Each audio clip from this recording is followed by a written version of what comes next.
Gary spends his afternoons working at his weather computer, preparing the maps and graphics you'll see later. Note the 5-day forecast in its primitive form.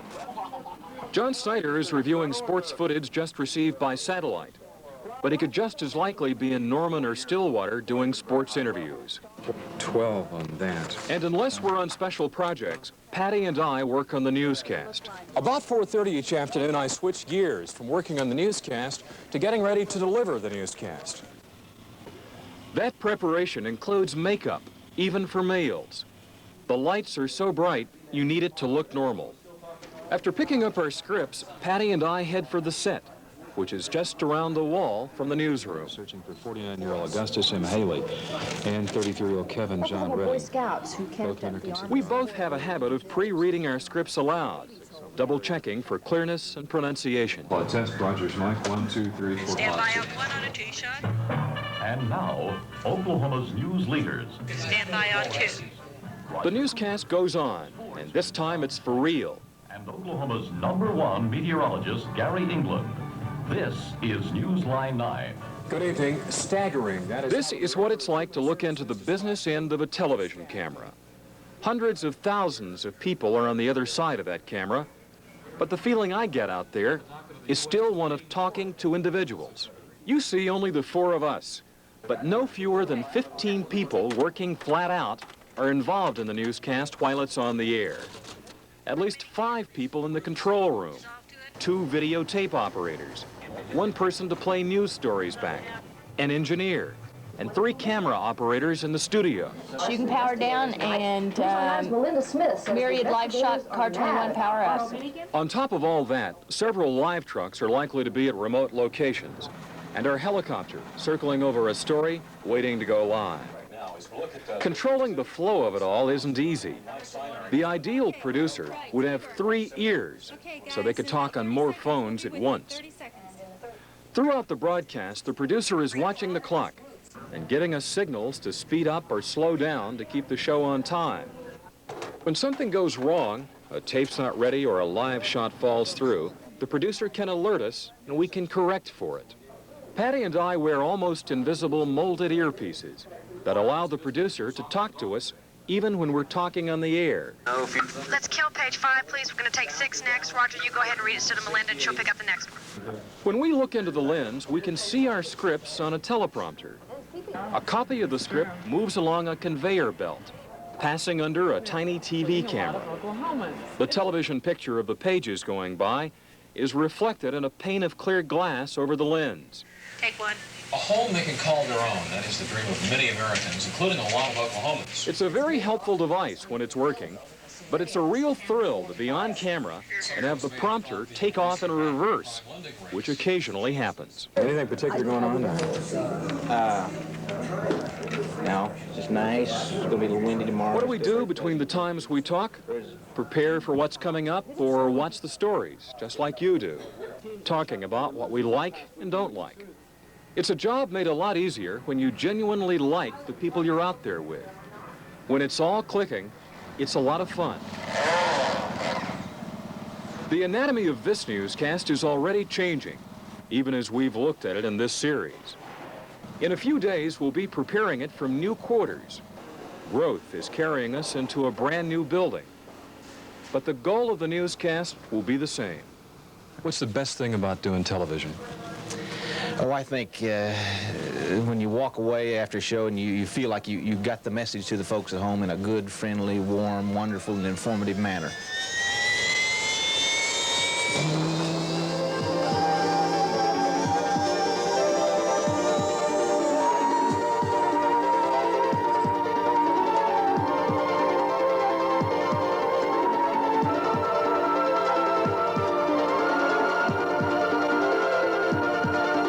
Does that mean you enjoy it? Yeah, I love it. I love it. But we use it at least as much for rushing crews to distant stories. And it's extremely valuable when we assist in searches for missing people. It's quite a machine, and it's quite a sight to see Leo land after each trip on the tiny platform used to move the Archie house. Ewan. Roll 7. Fade it down and out. Take 6 If you could be with us in the studio during the newscast, you'd notice something very unusual about Gary's weather. The weather maps don't exist, at least not in the studio, just Gary and this green board. The maps are inserted into the picture electronically by a piece of equipment that operates on the color green. Anywhere it sees green in the picture, the device substitutes another picture. In this case, the weather maps. Gary knows where to point by using a monitor just off camera. Just for grins, I asked Gary to do something he never does. Put on a green tie. That's reasonable. And on the satellite tonight, what we have is a lot of chroma key. In fact, it's appearing on my tie. We could check, what do we want to check? Let's check, we can check right there. It's Memphis, Tennessee. We can move over just a little bit right in here, and we can check, there's Dallas, Texas. How's that for magic? The best way to show you how we cover a story is to take you along on one, start to finish. You're to have it ready for today's 5 o'clock newscast, and the clock is running. The assignment is to cover an auction, which will sell off the office equipment of the old John A. Brown Company. And the assignment goes to reporter Gan Matthews and photographer Jim Lipscomb. Gan and Jim get to the auction just after 9 a.m.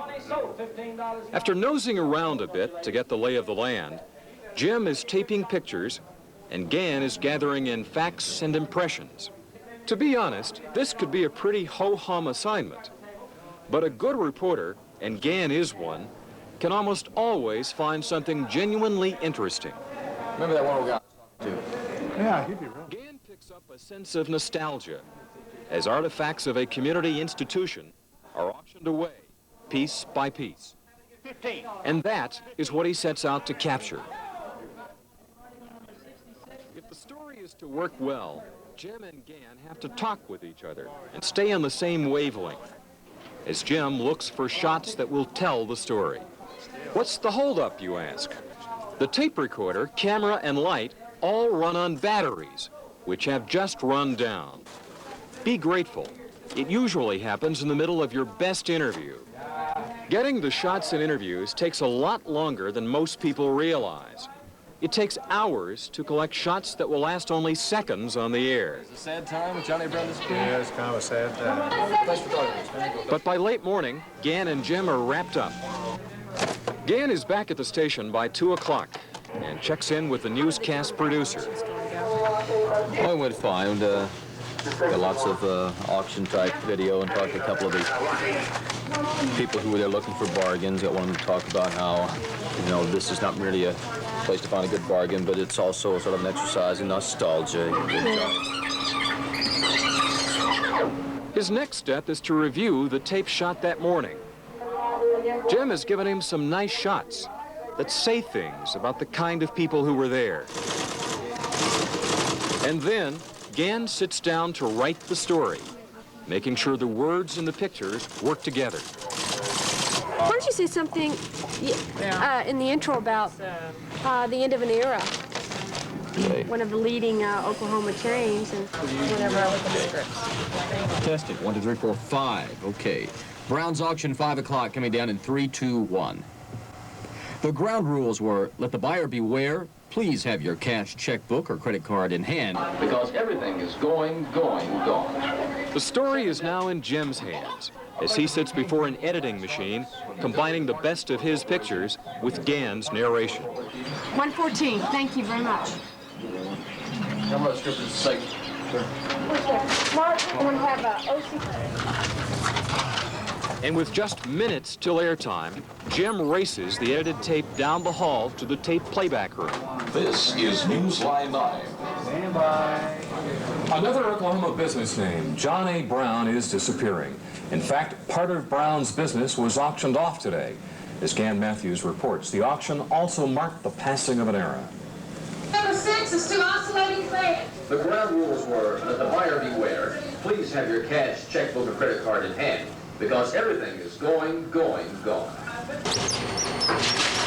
The morning starts with the squeak of a felt-tip pen as assignment editor Mike Sims puts up the day's assignments.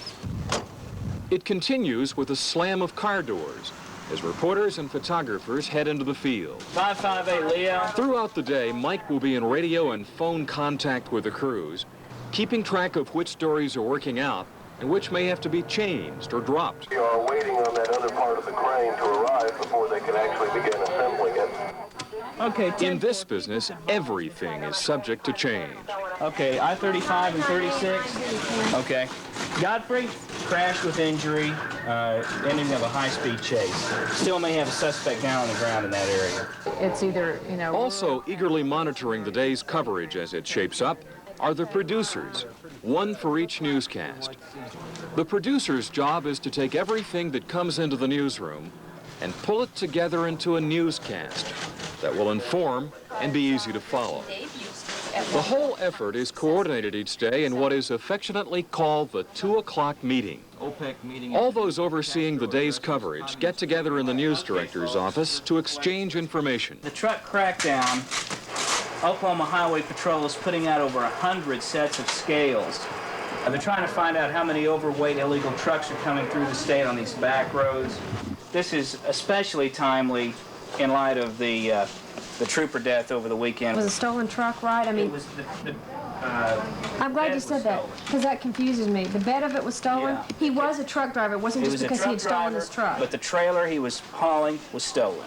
By the way, if you still have delusions that this is a glamour business, note the lavish lunch executive producer Kim Beal is having. Where are you going from there? I'm like 15 seconds light right now, but if I lose the Potawatomi County Commissioners... All right, now let's go. Then I'll have an on-camera kicker to close out the show. It's through this interchange of ideas that we decide what we should carry, in what order, and with what emphasis. All right, well then, let's go make it happen. By mid-afternoon, when the reporters start returning, any calm in the newsroom goes out the window as people on a deadline scramble to write their stories, get into the audio booth, and compete for editing machines. The newscast will go on the air at 5 o'clock, whether we're ready or not. The time, the pressure of time, it literally comes down to fighting, you know, for every minute you can just to try and get the story together. John Deering reporting. That's the out cue? Is the lead story done yet? Do you know?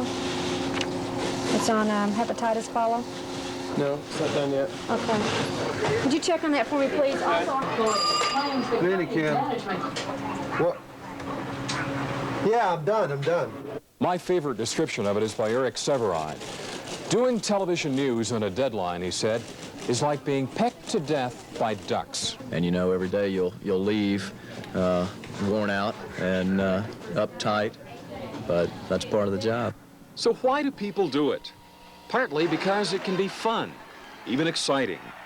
You get to go places, meet people, and see things you'd never get to otherwise. But more than that, it's one of the few jobs where it's in your power to make a difference. Do your job well, and you can see drunk driving laws changed, attention focused on the plight of a transplant patient, or action taken to fight hunger in the community or in an entire nation. It can all happen because of a newscast,